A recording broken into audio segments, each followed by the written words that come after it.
जिथे दुर्घटना घडलेली आहे तिथे जाऊन ग्राउंड झिरोवरनं आढावा घेतलाय आमचे प्रतिनिधी रौनक कुकडे यांनी। वायनाडमध्ये झालेला लँडस्लाइड किती भयानक होता याचं एक दृश्य तुम्हाला दाखवू इच्छितो। या सध्या मी आहे चूरमला गावामध्ये आणि आपण ही जी समोर दृश्य बघतायत हा एकंदरीत जे स्थानिक लोकांच्या मदतीने जी माहिती मिळालेली आहे हे मंदिर होतं। आपण बघू शकता की पूर्ण लँडस्लाइडचा जो काही ढिगारा खाली आला त्याच्यामुळे हे मंदिर पूर्णपणे झाकल्या गेलेलं आहे। इथेच अनेक घरं देखील होती ती देखील जमीनदोस्त झालेली आहेत। काही घरं जी वाचलेली आपण बघू शकता की त्यालाही कशा पद्धतीने इथे नुकसान झालेलं आहे। आत्ता जे लोकल अथॉरिटीज आहेत त्यांच्या वतीने हा गाळ काढण्याचा प्रयत्न इथे मोठ्या प्रमाणावर केला जात आहे। सध्या एक चांगली बाब ही आहे की सध्या पाऊस थांबलेला आहे। दुसरीकडे जर आपण बघितलं तर हे मोठे मोठे जे पत्थर आहे दगड जी आहे ती देखील इथे वाहून आली होती आणि त्याच्यामुळे देखील मोठ्या प्रमाणावर याची कशा पद्धतीचं हे लँडस्लाइड होतं याचा अंदाज आपण घेऊ शकतो। ही चूरमला मधली परिस्थिती आहे।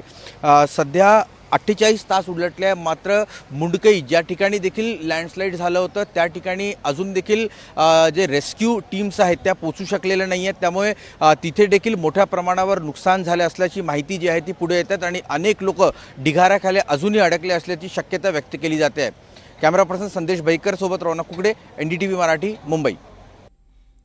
तर वायनाडची ही आपण दृश्य पाहिली, पण खरं तर वायनाड हे प्रचंड सुंदर आहे, ते एक पर्यटन क्षेत्र आहे। आता तिथे पर्यटक नेमके काय येतात ते देखील पाहूया।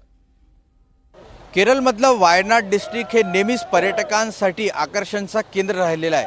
त्याचं सर्वात महत्त्वाचं कारण आहे इथलं मनमोहक दृश्य। आपण बघू शकता की कशा पद्धतीनं हे सगळं डोंगर जे आहेत ते ढगांनी पूर्ण व्यापलेलं आहे आणि हे मनमोहक दृश्य आपल्या डोळ्यांमध्ये कैद करण्यासाठी नेहमीच पर्यटकांचं ओढ या ठिकाणी पाहायला मिळतं आणि जिथे नजर जाईल तिथपर्यंत आपण हे ढग जे आहेत ते बघू शकतात। आणि इथले जे हवामान खातं आहे त्यांनी देखील इथे ऑरेंज अलर्ट आज जारी केलेला आहे। मात्र सध्या पाऊस नसल्यामुळे रेस्क्यू ऑपरेशन इथे सुरळीतपणे सुरू असताना पाहायला मिळतं आणि मुख्यतः जर आपण बघितलं तर हे मनमोहक दृश्य नेहमीच पर्यटकांचं साठी आकर्षणाचं केंद्र राहिलेलं आहे।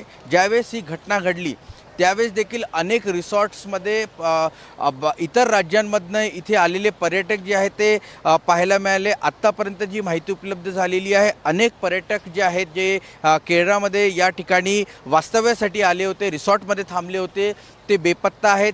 4 लोकांची माहिती NDTVनी लोकांपर्यंत पोहोचवली। हे ओडिसाचे डॉक्टर्स होते जे या ठिकाणी पर्यटकांसाठी आले होते, त्यापैकी 2 डॉक्टर्स अजूनही बेपत्ता आहे। कॅमेरा पर्सन संदेश सोबत रौनक कुकडे, NDTV।